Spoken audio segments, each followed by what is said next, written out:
Hey y'all, in today's video, I'm going to be showing you what's on my homeschool cart. Let's get into it.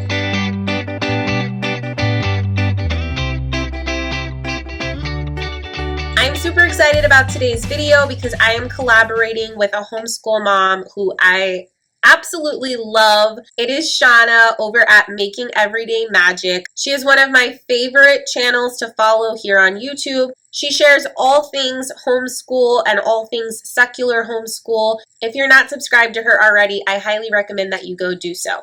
Joining with Shauna and myself in this collaboration are several other awesome secular homeschool mamas.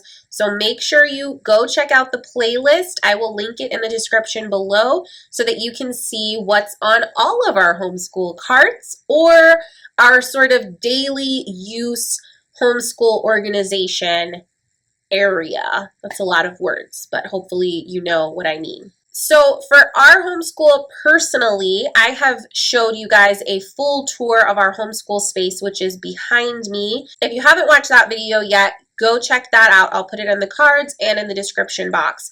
But what I didn't show you in that tour is what is on our homeschool cart. Now we use sort of your very cliche homeschool cart. It is the one from IKEA, just their 3-tier rolling cart. I know lots of families have gotten similar carts and even larger carts. They sell them at Target or at Michael's. They're really handy for all sorts of purposes, both in the homeschool world and just in organization in general. But I use this cart as our daily touch homeschool cart. So what I mean by that is the items that we need at the ready almost every single day. The 3-tier cart works out really perfectly because each of us can have our own tier or our own shelf. So I use the top tier for myself, and then each additional tier is designated to one of my daughters. So I'm going to turn the camera around and I'm actually going to show you our homeschool cart and walk you through each of the items on the homeschool cart. And hopefully by watching all of the videos in this playlist, you will get a lot of inspiration for how you might use or organize these carts to fit your homeschool purposes. The first thing that you might notice about our cart is it's not exactly Instagram worthy. It's not super beautiful or perfectly aesthetically pleasing, but it's very functional for us. I have allowed the girls to decorate the cart with magnets. These are sentimental magnets from vacations, from trips, from events that we've gone to, and I'd much rather them be on our homeschool cart than on my refrigerator because I really just don't like the look of a lot of magnets on a refrigerator. Nothing personal if that's your thing, you do you. I just don't like it. I like my fridge to look very clean and with nothing on it, honestly. So this works out really well. The girls can take these off and put them back on as they see fit. Okay, so on this top shelf, this is where I have my sort of teacher supplies, if you will. Any curriculum or supplies that I am going to need within reach. These 2 magazine holders, I have one on the end here and one in the middle there.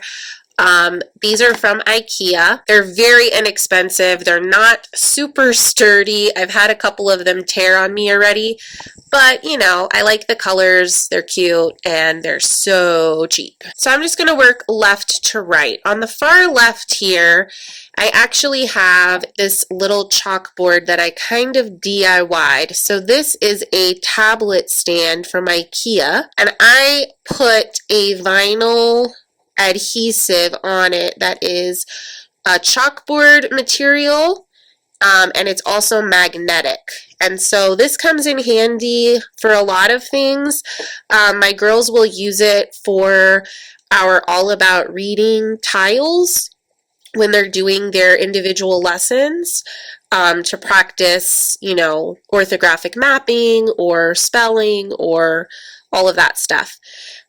We also do occasionally use chalk markers on it for practicing writing, spelling. We've also used this for math occasionally. So I just stick it on here because it comes in handy. And I literally like Tetris this bad boy to get as much to fit on here as possible. So I kind of hook this around my magazine holder and it works perfectly. Like it literally just barely fits. And the first magazine holder, I have all of the stuff that we are using for reading right now and spelling. So I have All About Reading level 2 for my oldest daughter. I have All About Reading the pre-reader level for my youngest. She actually finished this already, but I am doing some review with her, so I kind of just keep it on hand. And then I have some of these wipeable sleeves. There are certain pages like this from All About Reading, and I have one on the other side that I want to keep out and accessible because they're things that we're reviewing pretty frequently, so that is why I have those in there, so that I can just kind of easily grab them. In this binder, I will actually just take this out. So in this binder, I just kind of have some of my loose paper teacher things. So this is the teacher's guide that I printed out for core knowledge. I have several lessons printed out and ready to go for that. And then I have all of our lessons prepped for All About Reading level 2. So these are the student pages that I have already taken out. There's lots of little things that you have to cut out for All About Reading for the activities. So I have all of these cut out, prepped, in their own sleeve protector, and then I just take them out as we do them because they don't all fit in here. So right now I have lesson 20 onward, and then the ones that we've already finished I take out of the binder and move to storage for my youngest to use eventually, probably. And then the other thing that I have in here is our Blossom and Root Math in Art guide for picture study, art study, that we still use occasionally. We've kind of started using some different resources for art and music, but we still like this and we never finished it, so I have it in here for when we want to work on that. Okay, so that goes right next to our reading curriculum, and then we have kind of our math section. So I have more of these sleeves this is a Black Lines Master printable that I knew we were going to be using a lot, so I went ahead and put it in a sleeve and stuck it on our cart.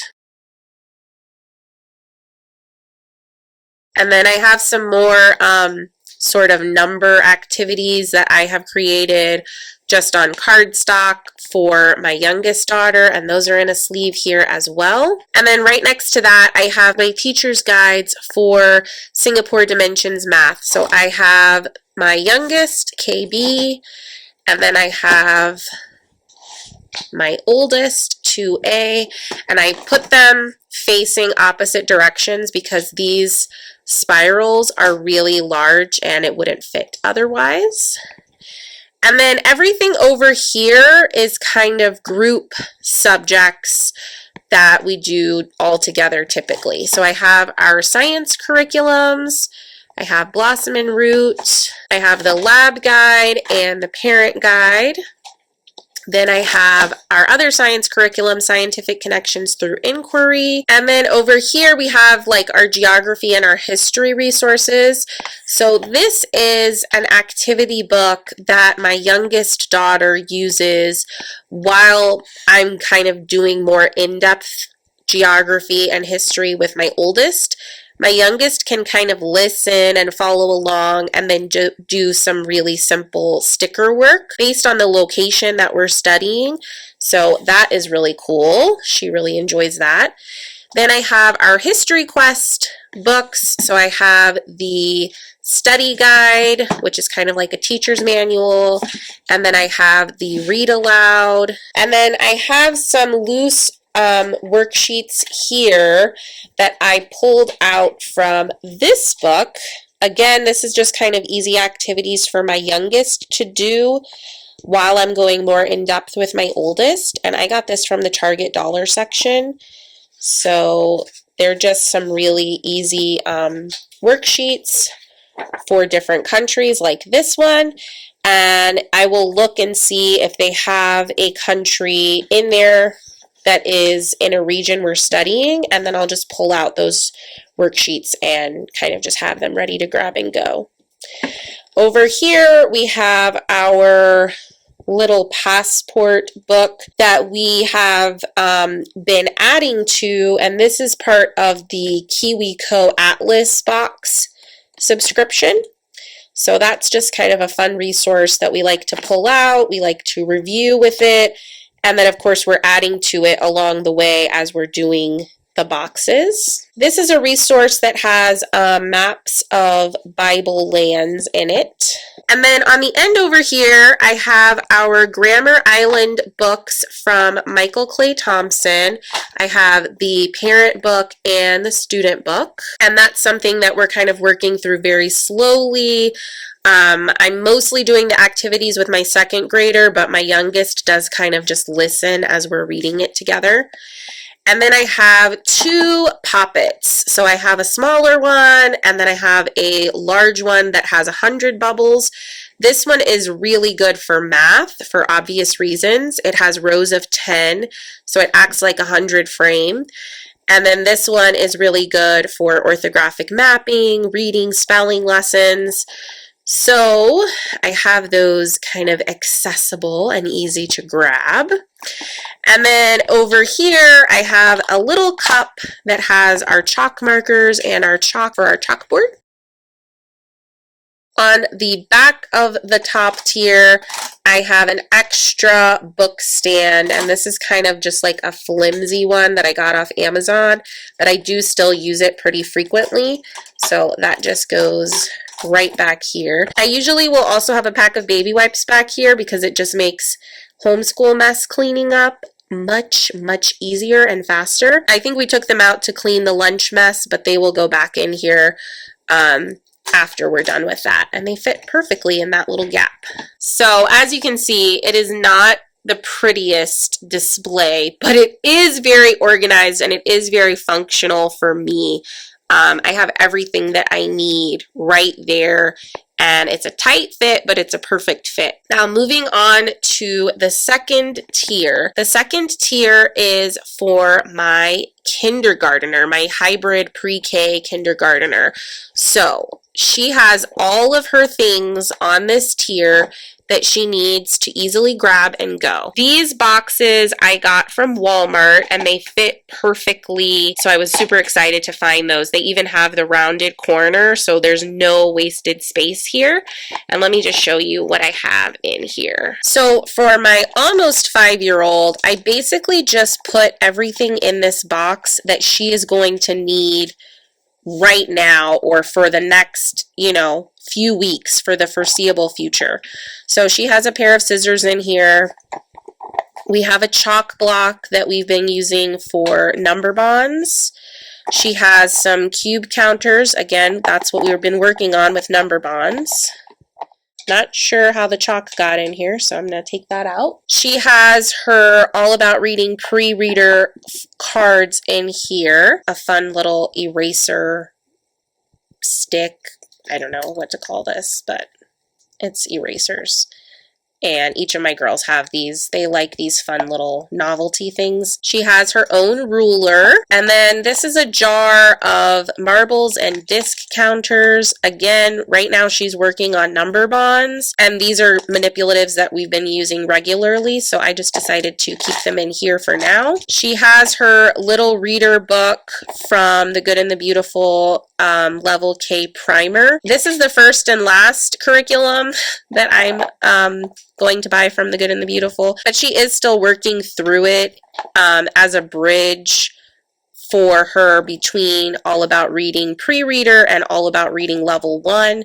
That was the reason that I purchased it, and it is meeting those purposes. It's not my favorite thing, and I'll be glad when we're done with it, but Yeah, the other thing that she has in here, which is way too many, but she wanted to keep them all in here.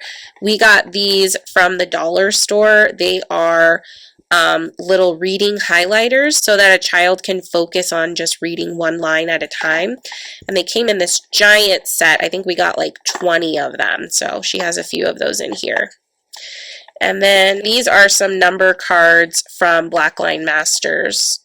So again, this is just kind of the manipulatives that she's working with right now and for the foreseeable future. They can stay in this box, and then it's very easy for us to find what we need, and I'm not having to do a whole lot of prep work between lessons because she sort of just has everything right here. And then behind her little box, she has her readers for All About Reading pre-reader level, and I just kind of stand those up in the back. And then she has a little journal notebook that she likes to use for doodles. So that all goes there. And then over here in her stack, she has her kindergarten notebook from School Nest. She has a wipe off board and marker. I think these are from the dollar store, but my mom got them, so I'm not 100% sure. She has her math workbook. There's a few loose worksheets in here that are just kind of busy work or helping her practice a particular letter that she's working on. And then we have our lesson book for the Good and the Beautiful K primer level that we're working through. We have her Zahner Bloser level K handwriting book. And then she has her textbook for Singapore Dimensions Math. So as you can see, we can fit quite a lot in here in this stack. It was kind of an experiment whether or not this system was going to work for us, but so far it really is. She doesn't have any trouble coming in here and grabbing what she needs. All right, in this third tier, we have kind of the exact same setup for my second grader. So she has her own box here. And in the box, she has her own pair of scissors, her own ruler.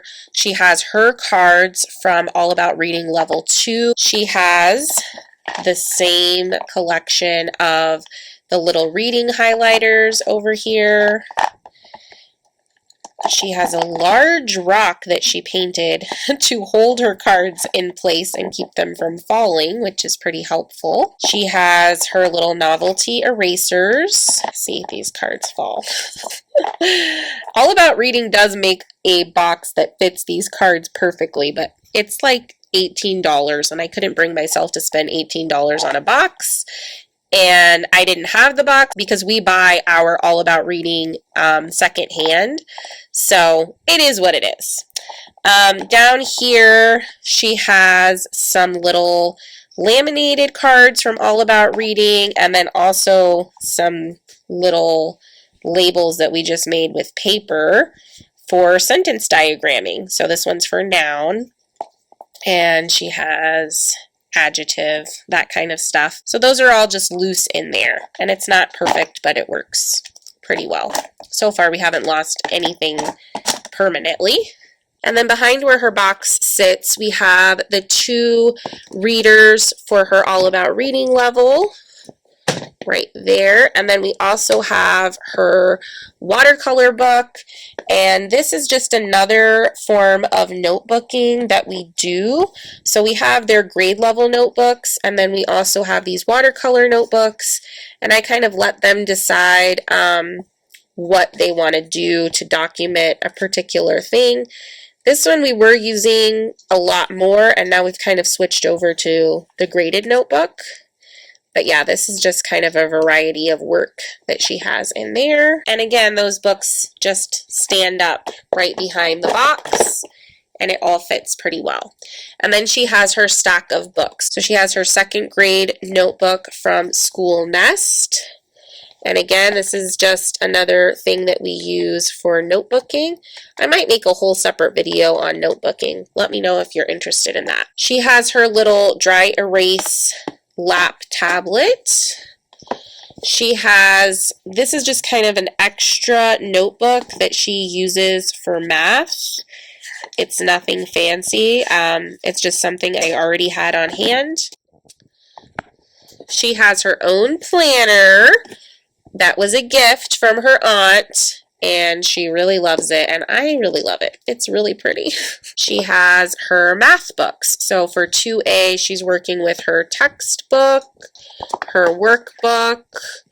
This is a cursive handwriting book that she is really enjoying. It's just kind of a cheapie from Amazon, but she really likes it. And then she has her test book from Dimensions Math. It's a lot of stuff, but it all fits. I forgot to mention, because it actually wasn't here, we usually have our history timeline notebook over here in this magazine holder too, but I had it out because we were using it for a lesson. So yeah, forgot to show that. This is also from School Nest. We love her notebooks. All right, y'all, there you have it. That is our homeschool cart tour. Make sure you watch all of my friends' videos in the playlist below so you can get lots more ideas and sort of see the plethora of ways that we use this cart, or any other ways that we might organize sort of our daily touch items. If you enjoyed this video, I hope you'll consider giving it a big thumbs up. Don't forget to subscribe, and I'll see y'all in the next video. Happy homeschooling.